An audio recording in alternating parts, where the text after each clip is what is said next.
ভূমিকা। সিলেট সবুজ পাহাড়, কুয়াশা, চা বাগান আর অবিরাম বৃষ্টির শহর। এই শহরের সৌন্দর্যের আড়ালে লুকিয়ে আছে এমন কিছু গল্প যেগুলো দিনের আলোতে বিশ্বাস করা কঠিন, কিন্তু রাত নামলেই সেগুলো নিঃশ্বাস ফেলে। এই গল্পটি তেমনই এক রহস্যের, একটি পুরনো হাসপাতাল থেকে শুরু হওয়া ভয়ঙ্কর কাহিনী। পর্ব ১, হাসপাতালের তৃতীয় তলা।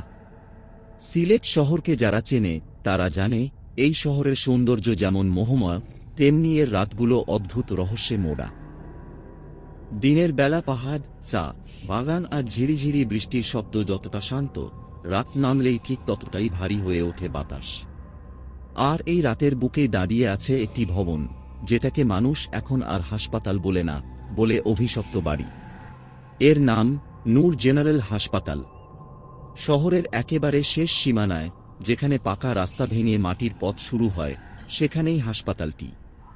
চারপাশে জঙ্গল, ঝোপঝাড় আর বুনো গাছপালা এমনভাবে ঘিরে ধরেছে যে দূর থেকে দেখলে মনে হয় ভবনটি প্রকৃতির ভেতর হারিয়ে যাচ্ছে। দিনের আলোতেও জায়গাটায় অস্বস্তি লাগে। আর রাত হলে কেউ সেখানে থাকতে চায় না। একসময় এই হাসপাতাল ছিল গর্বের বিষয়।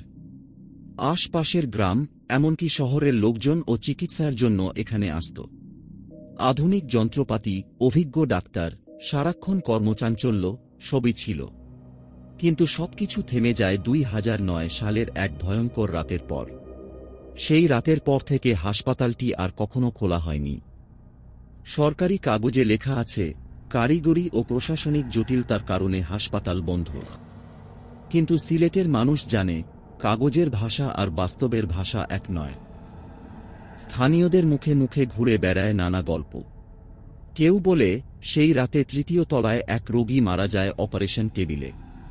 কেউ বলে একজন নার্স হঠাৎ উধাও হয়ে যায়। আবার কেউ কেউ বলে রাতভর নাকি হাসপাতালের ভেতর থেকে চিৎকার শোনা যাচ্ছিল, এমন চিৎকার যা মানুষের গলা থেকে হওয়া সম্ভব নয়। সবচেয়ে বেশি ভয়ের গল্প ঘোরে তৃতীয় তলাকে ঘিরে। হাসপাতালের এই তলাটাই এখন সবচেয়ে বিপজ্জনক বলে ধরা হয়। লোকজন বলে মাঝরাতে সেখানে আলো জ্বলে ওঠে, অথচ পুরো ভবনে বিদ্যুৎ সংযোগ নেই।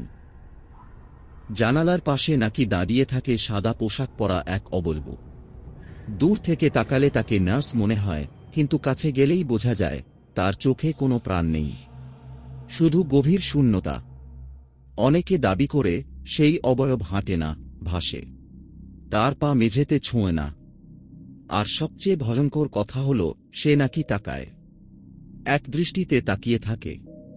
যারা সেই দৃষ্টি সহ্য করতে পারেনি তারা কেউ মানসিক ভারসাম্য হারিয়েছে, কেউ আবার নিখোঁজ হয়েছে। এই সব গল্পই একদিন পৌঁছে যায় অনুসন্ধানী সাংবাদিক রাহাতের কানে। রহস্য আর অজানা ঘটনাই তার কাজের মূল বিষয়। অনেক অসম্ভবকে সে বাস্তবে প্রমাণ করেছে। তাই যখন নূর জেনারেল হাসপাতালের কথা শোনে, প্রথমে সে হেসে উড়িয়ে দেয়। কিন্তু যত বেশি মানুষ একই গল্প বলে, ততই তার কৌতূহল বাড়তে থাকে। সিলেটে এসে এক সন্ধ্যায় সে নিজেই গিয়ে দাঁড়ায় হাসপাতালের সামনে। সূর্য তখন পাহাড়ের আড়ালে ডুবে যাচ্ছে। চারপাশে নেমে আসছে নীলচে অন্ধকার। বাতাস অদ্ভুত ঠান্ডা। হাসপাতালের দিকে তাকিয়েই রাহাতের মনে হয় ভবনটা যেন শ্বাস নিচ্ছে। জানালাগুলো কালো চোখের মতো তাকিয়ে আছে তার দিকে।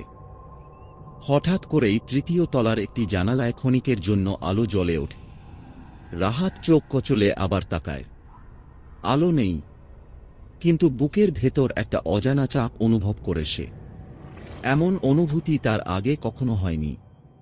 স্থানীয় এক চা দোকানদার তাকে সতর্ক করে বলে, ভাই, ওইখানে যাইয়েন না, রাতের বেলা ওটা ভালো জায়গা না। রাহাত কিছু বলে না, শুধু নোটবুকে লিখে রাখে তৃতীয় তলা, আলো, নার্স। সেদিন রাতে হোটেলে ফিরে সে ঠিক ঘুমাতে পারে না। বারবার তার মনে পড়ে সেই জানালার কথা। মনে হয় কেউ ইচ্ছা করেই আলো জ্বেলেছিল, যেন তাকে ডাকছিল। রাত প্রায় ৩টার দিকে হঠাৎ তার ঘুম ভেঙে যায়। জানালার বাইরে কুয়াশা। অদ্ভুতভাবে তার মনে হয় এই মুহূর্তেই যদি সে হাসপাতালে না যায়, তাহলে আর কোনোদিন সত্য জানা হবে না। ক্যামেরা, রেকর্ডার আর টর্চ হাতে নিয়ে রাহাত বেরিয়ে পড়ে। সে জানে না এই রাতটাই তার জীবনের শেষ স্বাভাবিক রাত হতে যাচ্ছে, কারণ নূর জেনারেল হাসপাতালের তৃতীয় তলায় কেউ অপেক্ষা করছে বহু বছর ধরে। আর সেই অপেক্ষার অবসান ঘটতে চলেছে আজ। আজকের মতো গল্পটি এখানেই শেষ করলাম। আল্লাহ হাফেজ।